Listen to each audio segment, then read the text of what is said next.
Dari sudut pandang saya sebagai mantan aparat, langkah Polri semakin menunjukkan pentingnya reformasi total Polri segera dilakukan. Seberapa hebat pun komite ataupun komisi yang dibentuk orang-orang yang di dalamnya, kalau kita tidak mau mereform, kita jadi ya percuma.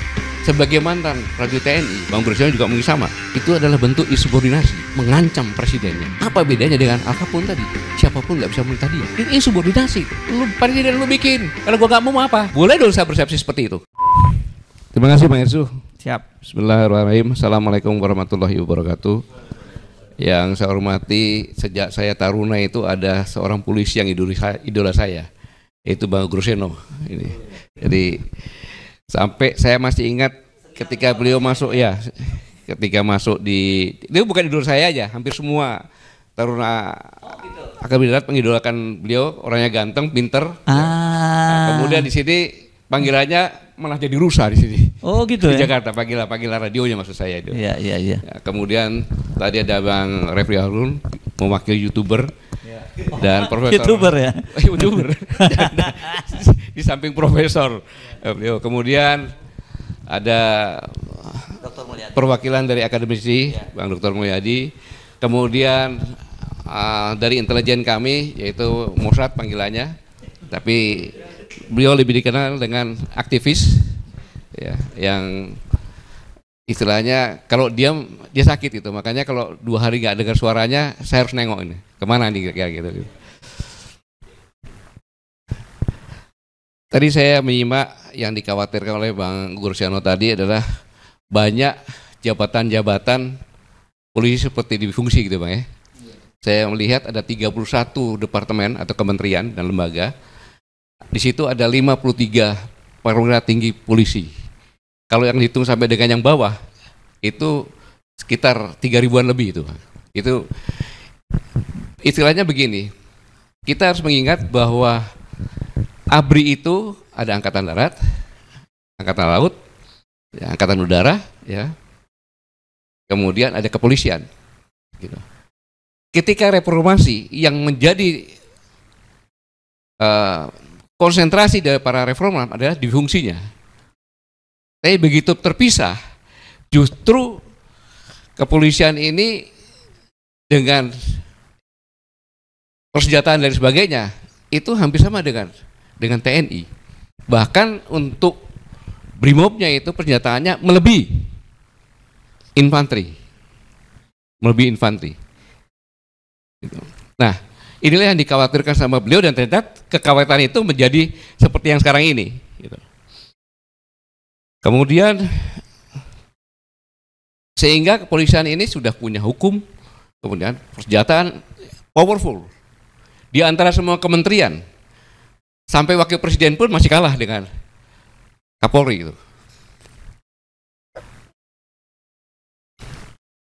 Dan Dr. Mulyadi mengatakan bahwa Undang-Undang Dasar 1945 yang asli itu intinya adalah polisi itu adalah pelindung. Karena pembukaan Undang-Undang Dasar 45 membentuk pemerintahan untuk melindungi segenap bangsa, tumpah darah, mencerdaskan kesejahteraan, turut ikut perdamaian dunia. Jadi melindungi. Maka ketika dikatakan tadi Bang Refri otonomi daerah, jadi kalau sebelum reformasi, sebelum amandemen undang-undang, maka tugas untuk melindungi ada di pemerintah pusat. Yang lainnya kan tidak bisa secara langsung. Tapi ketika ada undang-undang otonomi dan pemilihan langsung, maka tugas untuk melindunginya, mulai wali kota, bupati, gubernur punya tugas yang sama untuk melindungi masyarakat setempatnya. Itu yang sekarang kita lupakan itu. Dan Bang Mossad sama ini. Jadi ini sebenarnya pemerintah ini membuat reformasi jadi apa enggak gitu kan. Udah sebulan gitu-gitu aja. Baik saudara sekalian, saya yakin sudah sangat paham bahwa pasca penanganan demo di berbagai wilayah tanah air oleh Polri dianggap berlebihan. Bahkan ada beberapa korban dan sangat disayangkan secara terbuka terlihat apa yang dilakukan oleh aparatur kepolisian. Tidak semuanya itu, ya, tidak semuanya. Dan korban jiwa timbul, dan yang paling puncaknya adalah tewasnya pengemudi ojol akibat dilindas rantis. Inilah sebenarnya yang telah menjadi pemicu akhir tentang pentingnya reformasi Polri. Dan kemudian Bang Monsat sudah menyampaikan bahwa Presiden memutuskan segera bentuk Komite Reformasi Polri. Ya, dikatakan tadi sudah lebih sebulan, komite yang tunggu-tunggu masyarakat luas belum terbentuk. Anehnya, katakan tadi Polri sudah menyalip kebijakan Presiden dengan membentuk tim transformasi reformasi Polri. Bisa jadi ini inisiatif supaya tidak terdadak. Namun, dari sudut pandang saya sebagai mantan aparat, langkah Polri semakin menunjukkan pentingnya reformasi total Polri segera dilakukan. Ironisnya juga, komite yang akan dibentuk pemerintah sampai dengan saat ini masih tertunda terus. Semoga tidak kelupaan, apalagi masuk angin. Bang Monsat menyampaikan nih, supaya saya nggak dimarahin nih. Tapi saudara-saudara kalian, sebelum kita jauh, saya ingin ingatkan kita semuanya, utamanya pemerintah, tentang urgensi dari sangat mendesaknya reformasi Polri yang harus dilakukan. Saya yang memberikan 2 contoh saja. Kita semuanya ingat tentunya kan, di antara banyak kasus-kasus lain, 2 contoh saja. Kasus besar yang sangat mengguncang kita semuanya, yaitu tentang kasus Sambo. Petinggi yang secara sistematis membunuh ajudannya di rumahnya dengan tangannya sendiri, dengan motif yang sampai dengan saat ini tidak pernah terungkap. Kemudian berkonspirasi dengan banyak jajaran, termasuk dengan keluarganya, untuk melakukan obstruction of justice. Ini adalah tindakan yang bertujuan untuk menghalangi atau mengganggu proses penegakan hukum, termasuk investigasi, pengadilan, atau melaksanakan putusan. Tindakan ini berupa mengancam atau mengintimidasi saksi atau pejabat hukum, menghancurkan atau menghilangkan barang bukti, memberikan keterangan palsu, menghalangi akses ke informasi atau lokasi, menggunakan kekuasaan untuk mempengaruhi proses hukum. Ini sebagai gambaran saja. Kemudian apalagi yang kedua, kasus Teddy Minahasa yang memerintahkan sebagai Kapolda memerintahkan menyisihkan barang bukti narkotika dan barang bukti diganti dengan zat lain. Kemudian menggunakan jajarannya untuk mengedarkan barang bukti atau narkoba ini, hingga kerjasama dengan pihak lain untuk mengedarkan narkoba. Ini kurang jahat apa 2 contoh ini? Ini sebenarnya yang menjadi puncak, yang menjadi sorotan masyarakat. Tapi mari sekarang kita menengok ada sebuah organisasi lain di dunia ini yang namanya mafia. Kita semua tahu bagaimana mafia dan survei bahkan jadi besar, menggurita, menguasai, dan sering tidak tersentuh hukum. Sedikit saya menjelaskan apa sih itu mafia. Salah satu definisi saya pikir cukup mewakili. Mafia adalah organisasi kriminal yang menggunakan kekerasan, intimidasi, dan korupsi untuk mencapai tujuan ekonomi dan politiknya.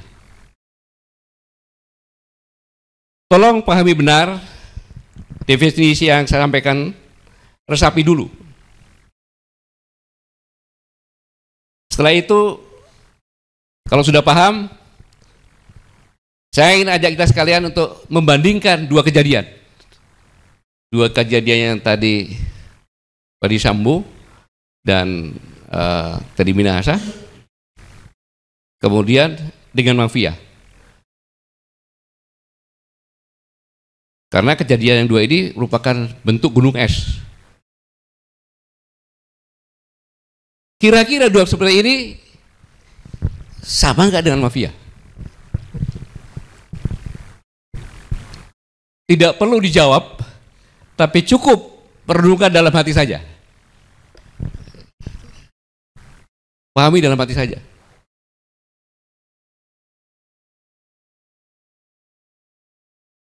Karena kalau takut, Ustadz nggak usah ngomong, pura-pura SMS. Cukup simpan di hati masing-masing saja. Nah, yang paling penting kemudian adalah ada institusi negara yang kondisinya sudah seperti yang Anda pikirkan itu tadi. Kok mau bentuk komite reformasi saja maju mundur, maju mundur, maju mundur. Tidak segera. Terus kapan? Aparat yang kita butuhkan ini benar-benar menjadi aparat dambaan dari seluruh masyarakat yang seperti diharapkan oleh Pak Gubernur tadi. Sesuai dengan undang-undang tadi. Belum lagi nanti kalau komite sudah dibentuk, sudah kerja, hasil polpennya penting. Kalau mau bentuk saja maju mundur, bagaimana eksekusinya nanti sudah ada. Ini kan jadi semakin tidak mudah. Karena komite belum dibentuk aja sudah disalib. Iya kan, sudah disalib. Belum lagi kalau sudah masuk dalam tahapan-tahapannya. Tapi memang yang dikatakan tadi, mafia ini adalah organisasi yang menggunakan kekerasan, intimidasi, korupsi untuk mencapai tujuan ekonomi dan politiknya. Kriteria kejahatannya narkoba, pencucian uang, prostitusi, perjudian, ekstorsi, pembunuhan. Nah, hal ini kalau tidak dilakukan sangat-sangat luar biasa. Cuma saya ingin sedikit memberikan contoh di suatu tempat. Boleh dong saya mengambil contoh di luar negeri kalau memang itu baik. Jadi ada seorang pengacara yang cukup terkenal, ini kira-kira tahun 36-37, saya ulangi, di 1936-1937 di Chicago. Ada yang namanya Edward Joseph atau S.E.D. O'Hare. Dia pengacara yang sangat kaya, kekayaannya sedikit di bawah Al Capone. Karena dia memang pengacaranya Al Capone. Ketika dia merenung, apakah saya akan mewariskan kekayaan saya ini kepada anak saya yang cuma satu? Atau apa yang saya wariskan? Akhirnya dia terpetik, saat inilah saya harus mengabdikan kepada negara saya untuk supaya pemerintah saya bisa menangkap Al Capone. Karena kalau tidak ini nggak akan bisa. Karena kunci ada di dia. Maka dia panggil anaknya. Dia panggil anaknya, dia sampaikan bahwa saya akan mewarisi kamu dengan apa yang saya lakukan. Saya akan bekerja sama dengan pemerintah supaya bisa membayarkan Al Capone. Maka habis ini kamu pergi. Dia tunjukkan tempat yang tersembunyi dan jangan heran kalau nanti bapakmu akan mati ditembak karena apa yang saya lakukan. Tapi itulah warisannya bisa kuberikan padamu. Maka benar Al Capone dipenjarakan, tetapi pada tahun 1939 Edward atau S.E.D. juga ditembak, dibunuh dan mati. Ketiga, di tahun 1942 di kapal Indo USS Lexington ada 5 penerbang ulung diperintahkan terbang untuk melakukan patroli udara. Dalam penerbangan itu ada satu penerbang, yaitu Letnan Komodor Edward Buzz O'Hare. Kru bawahnya lupa mengisi bahan bakar. Jadi memvoice merintahkan dia kembali. pada saat Edward balik, dia melihat 5 pesawat tempur Jepang bergerak menuju ke kapal induk untuk mengebom kapal induknya dia. Maka dia kejar, terjadi dogfight, pertempuran di atas udara. 2 jatuh, kehabisan munisi, dia kejar itu. Dia serempet-serempet, orang gila ini. Akhirnya orang Jepang bilang ini penerbang gila, dia balik. Kemudian dia landing di kapalnya dengan selamat dengan pesawat yang sudah compang-camping. Karena patriotisme dia, maka pemerintah memberikan Medal of Honor. Jadi medali paling tinggi. Dan namanya diabadikan di Pangkalan Angkatan Udara Chicago. O'Hare namanya. Mungkin semua tahu itu kan. Ini pada pengakuan atas keberanian dan pengorbanan O'Hare dalam mempertahankan kapal induk dari serangan musuh. Cerita ini sebenarnya terjadi juga di sini. Terjadi juga di sini. Kita sama-sama paham dan mengerti bahwa ada istilah Sumitronomik. Itu adalah bapak dari presiden. Sumitro mengatakan bahwa peran negara sebagai motor pembangunan ekonomi yang berpijak pada prinsip nasionalisme, ekonomi, industrialisasi, dan proteksi terhadap kepentingan domestik, yaitu koperasi UMKM, ini sangat-sangat penting dan menjadi prioritas. Kenapa Sumitro ingin membentengi pribumi dari jepitan kapitalis? Karena kita baru merdeka.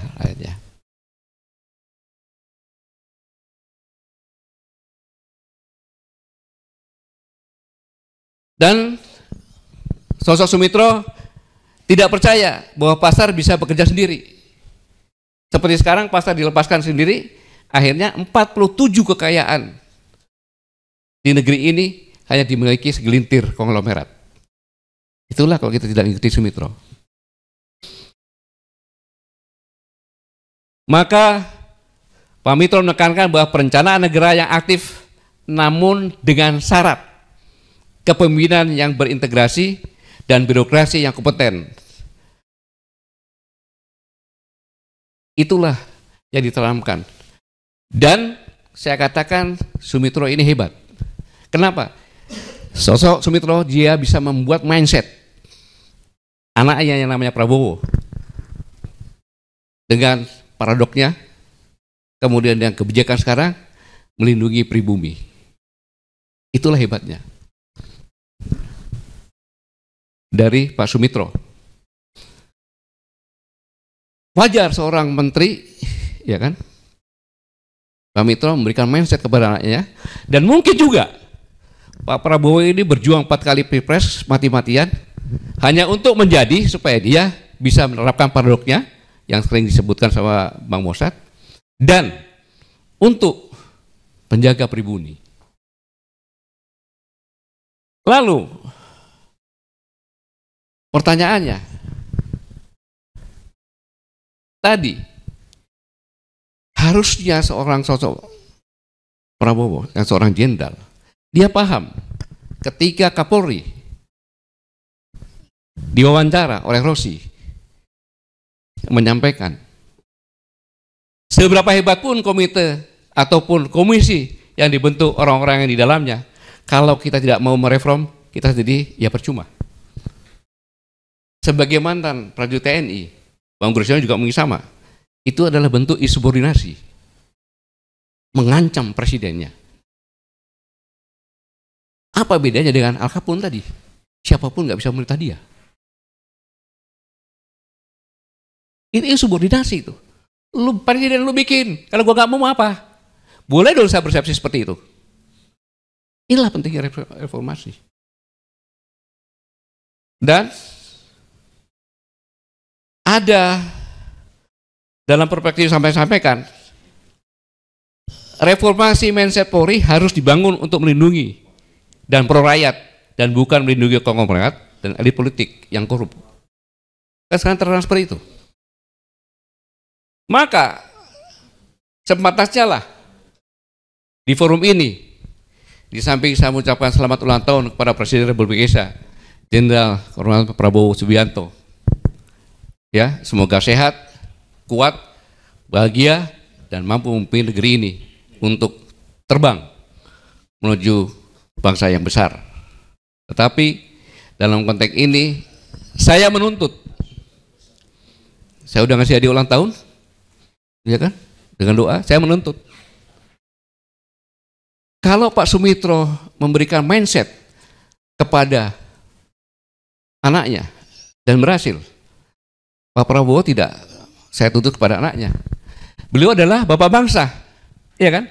Maka saya menuntut sosok seorang Prabowo Subianto, Presiden Republik Indonesia, memberi warisan untuk seluruh anak bangsa ini. Dengan segera mereformasi, karena sehebat apapun Menteri Keuangan dalam membuat program, ekonomi Indonesia tanpa aparat keamanan, benar-benar berpihak, benar-benar netral, nggak akan bisa. Semua kejahatan di belakangnya ada, dari kecil sampai tinggi. Itu sampaikan. Jadi saya menuntut itu, berikanlah kami warisan yang kami terpecah-pecah ini untuk bisa didapatkan warisan oleh sosok Presiden Republik Indonesia dengan mereformasi segera, jangan sampai masuk angin. Karena tidak ada patriotisme tanpa kemerdekaan, tidak ada kemerdekaan tanpa kebajikan, tidak ada kebajikan tanpa warga bangsa. Buatlah warga bangsa yang baik, dan engkau akan memiliki semua yang kau perlukan bagi sebuah negara. Tanpa warga bangsa yang baik, yang kau punya hanyalah budak-budak seperti sekarang ini, dari mulai penyelenggara negara sampai dengan rakyat biasa, budak-budak konglomerat, budak-budak elit politik yang tidak bertanggung jawab. Tanpa ekonomi dan tingkat kesejahteraan yang baik, republik itu tidak ada. Dan dalam hal ini sebaiknya otoritas publik bertindak sebagai orang tua terhadap anak-anaknya, yaitu bapak bangsa terhadap anak bangsa. Gini JQS ratio 1712 1780. Ini yang bisa saya simpulkan. Terima kasih Bang Grosiano, Pak Mosa, Pak Mulyadi, Bang Raffi, dan Bang Hersu. Siap. Jadi ini yang saya sampaikan. Semoga Allah Subhanahu wa Ta'ala, Tuhan Yang Maha Esa, membimbing kita semuanya bangsa ini, sehingga bangsa ini bisa bangkit bersama-sama dan menjadi bangsa yang besar, berdaulat, adil, dan makmur. Terima kasih. Wassalamualaikum warahmatullahi wabarakatuh.